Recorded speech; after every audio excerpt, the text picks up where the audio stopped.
Hey, Joe Martin here. You've seen our commercials over the years, and you may be wondering, what's in it for me? Well, ITI Technical College has been selected by Forbes magazine as a top 32-year college. But even more than that, the reason we do this is you. Our tagline is, for a better life, and we mean that, for you to be able to have the life you've always dreamed about, to do the things for your family you've always dreamed about. And it can begin here, where we are dedicated to your success, because here at ITI, This is Sports 225 with Lee Feinswag, and I'm Lee Feinswag. We're in our 24th year, if you count Sports Monday and Sports 225, and the only way that could happen is, well, it's my show.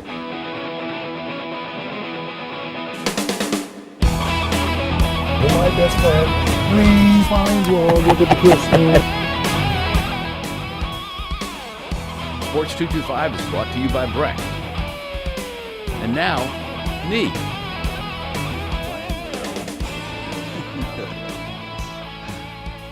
I'm excited because I always love to interview a new person, and in this case it's a really new person. Corey Wilson is the new superintendent at BREC. I always want to call that person a commissioner or the Lord of all, but whatever. But it's such an important job for such an important part of our community. And welcome, thanks for being here.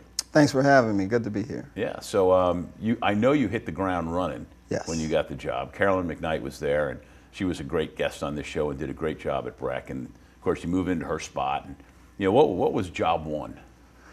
Well, job one was meeting with the community, and I've been doing that since the beginning of January. I've probably had over 100 one-on-one meetings with so many elected officials.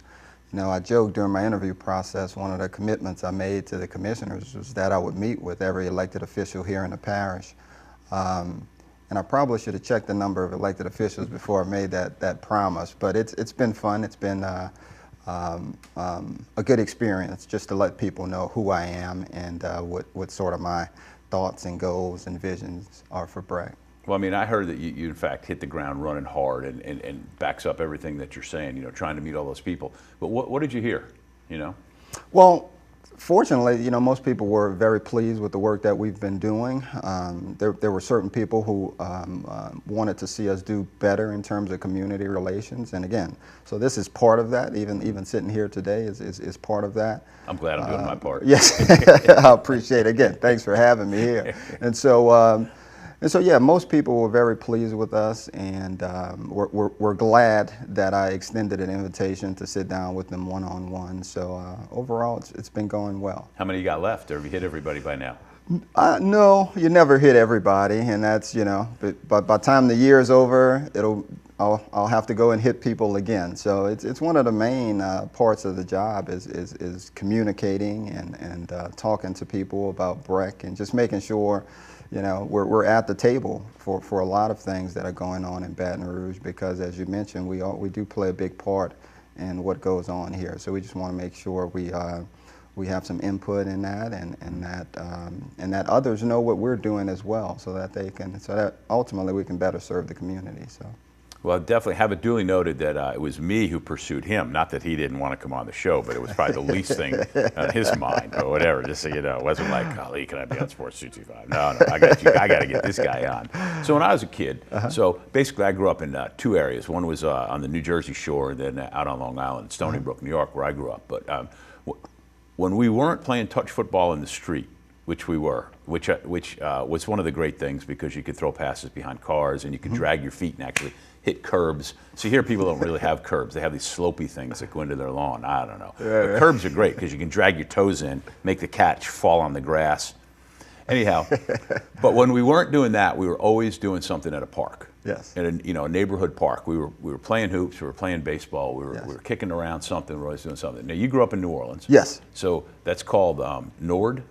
Yes, yeah. New Orleans Recreation Department. Yeah, I mean, you had to be a parks kid, right? I mean, absolutely, yeah. Absolutely. I was fortunate enough that there was a park within walking distance from my house, and there was Sampson Park is the park that I grew up in playing. And you know, from the time I can remember, 5, 6, 7 years old, I was at that park playing tackle football, touch football, baseball, basketball. There was a swimming pool there. And I grew up as an only kid, and so that's where I spent most of my time at the park. Because you didn't have siblings? Yeah, I did not have siblings. Yeah, yeah. And So that was your, that was a way to connect, right? It was the kids in the neighborhood, and either we were right in the neighborhood or we would all meet at the park. So played a very significant role in my life. Well, you later played baseball in college. Is that where you started first playing baseball? Yeah, I actually started first playing baseball at the park, and I was a pitcher, and so I was a pretty good pitcher. And then I started playing football, and I was actually a center, if you can believe that. I was. No. I mean, he's not tiny, but no. No, back then, I was, Yeah. 75 pounds, skinny guy, but I was playing center. Probably because I was the only person that could snap the ball. Back then it was just depending on what skill you had. So, but yeah, I ended up playing all three sports throughout high school: baseball, football, as well as basketball. And where'd you go to high school? I went to McMain Yep. in New Orleans. It was McMain Magnet at that time, and so uptown, not too far from Tulane and Loyola and all those places. Used to have to catch 3 buses to get Did you there. really? Yeah, public transportation. What time and of day did you wake up and catch the first bus? Oh, it was 7:30. You get on one bus and you connect to another bus and you connect to another. And I just, I was 7th grade, 12 years old, and I just can't imagine my daughter doing that now or any kid doing that now, really. No, but can I tell you something? When I was, my kids were younger. We thought nothing of them hopping a plane. Right. I remember my son when he was 6, and he was flying from Baton Rouge to New York with a layover in Pittsburgh. And ring ring, collect call from Kirk back in the day. Those of you who only have cell phones, will you accept? Yeah. What you doing? He goes, we're in Pittsburgh. I said, well, good. He goes, now, but we're delayed a couple hours. He's like 6 years old. I said, okay, you got your money? Yeah. You got your Cheerios? Because the rule was you had to eat cereal one at a time so they would last. So you know what to do? Yeah. Well, all right. Well, call me back before you fly again. And I didn't worry. I didn't think anything. Now my daughter's got kids older than that, and she won't let them fly by themselves. Right. Yeah. So That's different my ramble times, for the right? day, Yeah. Different times. So yeah. All right, well, hold that thought, because Yes. my rambling took us way out of the segment. Okay. All right. Corey Wilson's here. He's running BREC, and I'm trying to run this show, but, I get off the rails. When I get back, I want to talk to him a little bit about his path that led him eventually to Baton Rouge, and it's kind of interesting. Hold that thought. You can follow BREC at BREC Parks on Twitter. I'm at Lee Feinswag, and this is Sports 225.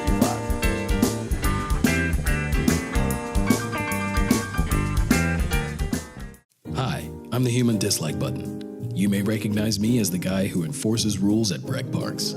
Check out my amazing presentation. Did you know? Motorized vehicles are not allowed in BREC Parks. Sales and solicitation are prohibited without permission from BREC.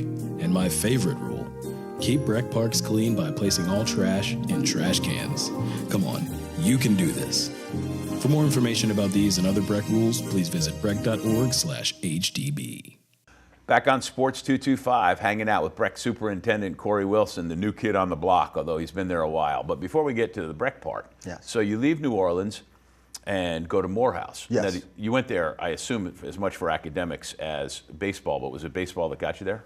No, it was academics. Yeah. And so graduated from high school, actually had a couple athletic scholarships. Had a scholarship to Southern to play cornerback for Southern. Also had a partial At least scholarship. you got out of playing center. Yes, yeah, I graduated, and so in high school I played wide receiver and played a little backup quarterback, but they were recruiting me to play cornerback.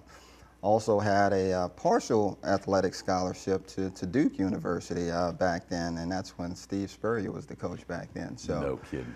but ultimately made the decision to go academic, and I had an academic scholarship from Morehouse, and I had family who sort of migrated. Most people migrate from New Orleans to Atlanta at some point, and so over the course of time, I had a lot of family, aunts and uncles who I grew up with in New Orleans who ended up in Atlanta. So my decision to go to Morehouse was more so to go to Atlanta, sort of reconnect with family. Again, Someone to do your laundry. 18-year-old kid, that's sort of how I was making decisions back then. Didn't know much about Morehouse or the history of it or anything like that, and didn't go until I actually set foot. That was my first time seeing Morehouse. And It's interesting. I probably knew way more about it than you than when you went, because Probably from my so. time when I was the Southern beat writer for The Advocate, I mean, I've gotten tuned with all the HBCUs, Yeah. and so just learned so much. Right, And right, so right, it's right, funny because right. I knew tons of it. Yeah, and so, Yeah. you know, when I first get to college, my first thought is I need to focus on the academics because I had a scholarship. And What a so, novel idea for a kid. and so I said, hey, you know, and so the plan was to walk on and play football at Right. Morehouse. But the first year I said I was going to focus on academics. And so, first semester I did great. And January rolls around and I sort of have that athletic itch. And so tried out and made the baseball team, and actually played baseball with our congressman Cedric Richmond. We were on the same team at No kidding. Morehouse. So yeah, and so but I remember very vividly the practices for baseball in college were tougher than the practices for football in high school. And so at that point I said, if baseball is this tough, there's no way in the world I'm trying out for football.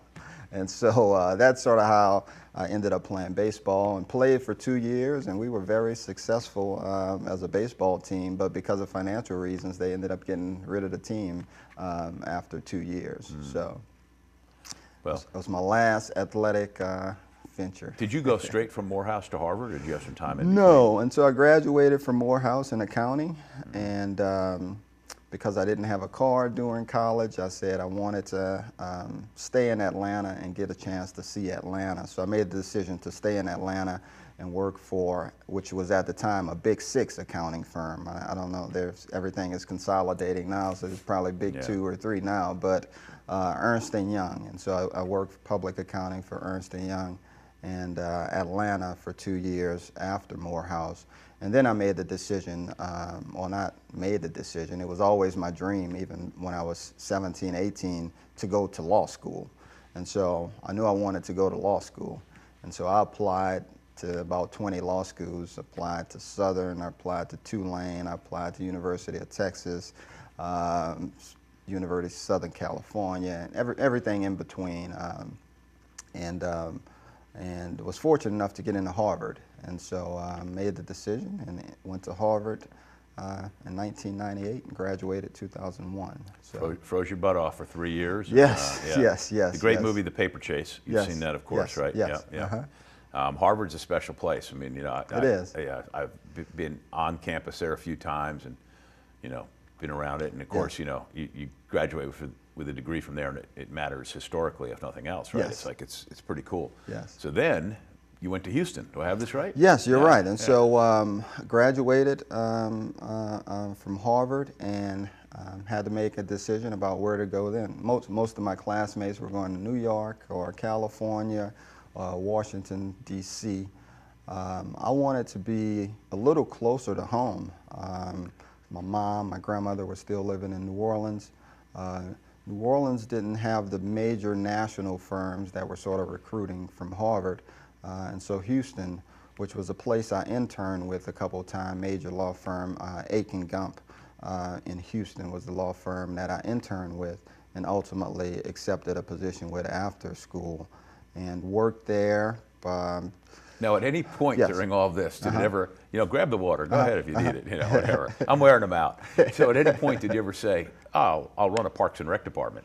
No, no. At no point did I ever think that. And in fact, I don't know, the thought process was that I would work at a law firm for several years, and then I would move back home and start my own law practice. That was back in 2001, sort of what my thought process was. But 9/11 hit in 2001, and two of my closest friends, one had been working in New York, one had been working in Washington, D.C., very successful guys. They both were laid off as a result of 9/11 as the markets crashed. And so they moved back to New Orleans and sort of encouraged me to move back with them and start a small consulting and real estate development firm, which again, it was always my dream to go back and start my own company in New Orleans, but little did I know it would be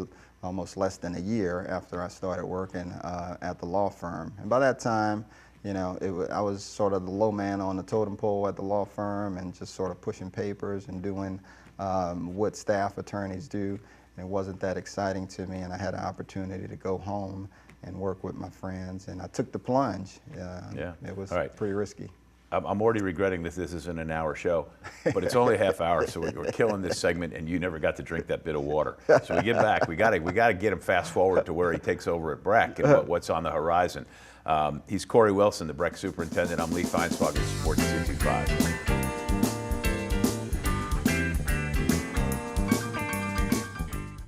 Hi, I'm the human dislike button.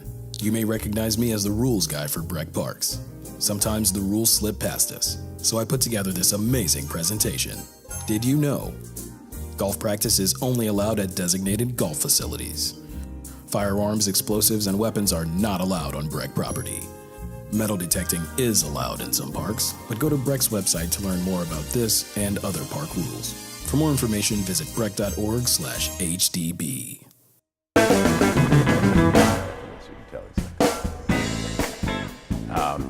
We're back on Sports 225. Corey Wilson's here. He's in charge of BREC, but when we last left him before the last segment, our last commercial break, he was heading back to New Orleans to start a venture with some buddies, but somehow you end up at BREC. Yeah, so went to New Orleans in 2002 and started a small consulting firm with two buddies of mine, and that was very successful from 2002 up through 2012. Obviously, Katrina hit in 2005, and we had a lot of work with FEMA from 2005 to 2012. But I got married in 2008. I had a kid in 2009. And by 2012, my wife was giving me subtle suggestions that my work was keeping me away from home a little too much because I was traveling as part of that job with FEMA, chasing disasters around the country. And so I got a call from a cousin of mine, actually a first cousin of mine, and said, hey, have you seen the job that BREC is offering? So my first question was, what is BREC? There you go. But then it's an unusual name until Yes. you know it from the outside. Right. But he said that they were looking for somebody with business, legal, and government experience. And so I said, that's Check. It's an interesting combination. I have my own business, I have my law degree, and I've been working with FEMA the past 7 years. And so I applied. It was the first job that I applied for, since 2001. And so applied for it and was fortunate enough to get it. At the time, I had no idea how long Carolyn was going to be in the job, but 5-6 years later, she announces she's retiring. She recommends that I apply. At that point, I didn't even know if I should apply, and she certainly encouraged me and let me know that I was ready to go. I knew we had a great team that we were working with, and so I wanted to remain part of that team, and so I applied and fortunately was selected by the board. Yeah, and I haven't heard, one person go, oh, bad hire, we shouldn't have hired this guy. So that's good, you hear this stuff, so that's a good thing. Good. So, some of the stuff is obvious. You got facilities, you want community involvement, you want to go. But did you ever hear that there's a zoo in Baton Rouge? Yes, yes. So is that one, that's got to be like one of the things that you've got to figure out, right? That's certainly for 2019, the reimagination, the improvements, the renovation to both the zoo and Greenwood Park are, priorities 1, 2, and 3 for us this year. We're focused on that. We have a public meeting coming up here May 2nd where we're going to get additional feedback from the public. We had one in January, and we hope by August, September, we'll have a master plan on what we want at the zoo. And look forward to starting to implement that in 2020. So looking forward to sticking some shovels in the ground and starting what I think will be a great long-term process for improving the Baton Rouge Zoo as well as Greenwood Park. I love going to the zoo, and people love taking their kids there. When the weather's nice, it's like the coolest place in the world. Yes. There's a lot of good things that's happening there. And so it's going to stay there, right? I mean, the Absolutely. plan is it stays there, and the idea is just make it the best zoo you can. Absolutely. The board voted in March of last year to keep the zoo at its current location. And now that that's behind us, I think everybody is on board now for a new and improved zoo. And so that's what we're all working towards, And so far, everyone has been very positive about it. No one is, there's nothing to debate at this point because good. everyone agrees that we need a new and world-class zoo. So we're looking forward to working with the community, all the elected officials in town, and making that happen. So What's your favorite animal? excited about that. Probably a tiger. You know, have to say that in Baton Rouge, right?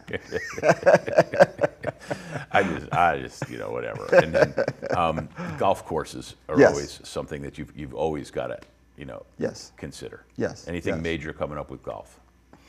Well, we're always looking at all of our sort of business aspects of BREC, the zoo being one, the golf being another, certainly all of our special facilities and stuff like that as we talk about recovering cost. And so we're looking at the number of golf holes. We had a study that was performed back in 2014, which identified the fact that not BREC per se, but East Baton Rouge Parish has too many golf holes in terms of the number of people in the parish that use those golf holes. And so we're certainly looking at our inventory now and always looking to see if there's a better way to use the tax dollars that we're currently using to operate those golf courses. So ultimately, we want to get golf because it is what we refer to in the recreation industry as a private benefit. You know, the only person who's benefiting when they play golf is that person who's playing golf. It's not necessarily a community benefit. And because it is a private benefit, it should be supporting itself more so than a park per se, which is a community benefit. Right. So that's what we're looking at, and we're getting closer to that 100% sort of cost recovery number. But we're still looking at it, and we hope, you know, we're, as a part of this Greenwood process, we think there will be some recommendations regarding the 27 holes that are currently out at Greenwood. It's good. Well, I live right by Webb Park, which we locals call Webble Beach. Okay. And but it's multi-use. I mean, there's a great kids park there that's always, you know, got people going, and it's just there's just always lots of people there. Yes. Anyhow. Corey Wilson from BREC. I'm Lee Feinswag. It's Sports 225. We'll be right back.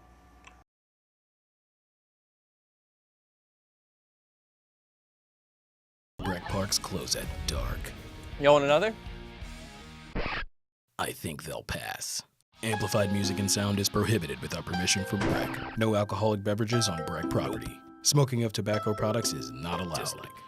Use of fire is prohibited except in grills. Gotta remember, BREC wants you to have fun, but in the right way. For more info, go to brec.org/HDB.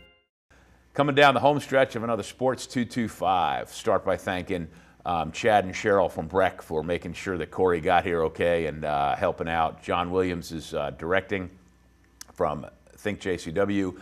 And go to sports225.com for all the show listings of when we're on CST and on Your View, which is Cox 4, and for all the archived Sports 225 TV, YouTube channels, and all that. There you go.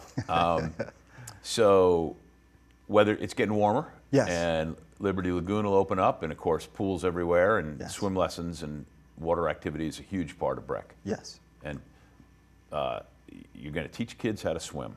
Absolutely. So Liberty, not you personally, but no, maybe, you know, whatever. No, I'm not a certified lifeguard, so I will not be teaching anyone to swim. But we're proud, we're excited to announce that for the first time in BREC's history, we'll be offering free swim lessons this summer at our 3 local pools, as well as Liberty Lagoon. We have over 1,000 slots available, and so we're hoping to teach over 1,000 kids how to swim this summer at no charge to them. Our pools will also open on the weekends from 12 to 5, and they'll be free to admittance. And so that'll be the first time we're having an open free swim pool as well. So we're excited about our swim program this summer. It all kicks off this Saturday with me jumping in the pool at Liberty Lagoon as Liberty Lagoon opens this weekend. And it'll be weekend only for a couple weeks before it opens up every day sometime in May. Well, Liberty Lagoon's way fun. It's on the corner of Lobdell and Florida, and near Independence Park. It's got water slides and all sorts of water stuff. And as a former lifeguard and swim instructor, I will tell you that while it is the most challenging and frustrating thing in the world to teach swimming, and it's pretty damn important because, you know, that one kid who learns how to swim and doesn't drown, you know, in addition to the benefits and the fun, Yes. But, you know, I mean, that's, you know. That makes it worth it. Yeah, Yes. yeah. Having been a lifeguard and been there, done that, ooh, I'll tell you. Right. Yeah, so before you get out of here, anything coming up that you want people to know, or any big projects, or, you know, just the, you know, all the stuff we rehashed so far?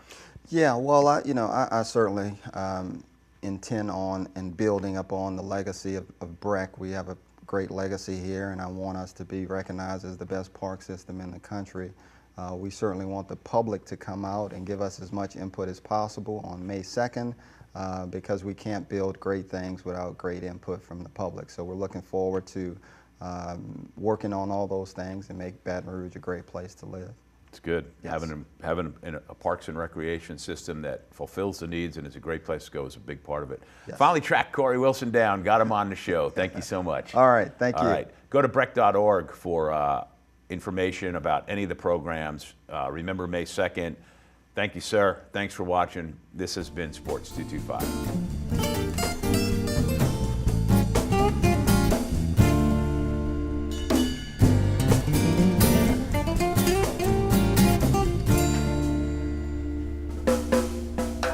At carnival time by Baton Rouge Bay, that's the site of my story. At Spanish Town Mardi Gras, things can get blurry. See the mowers marching.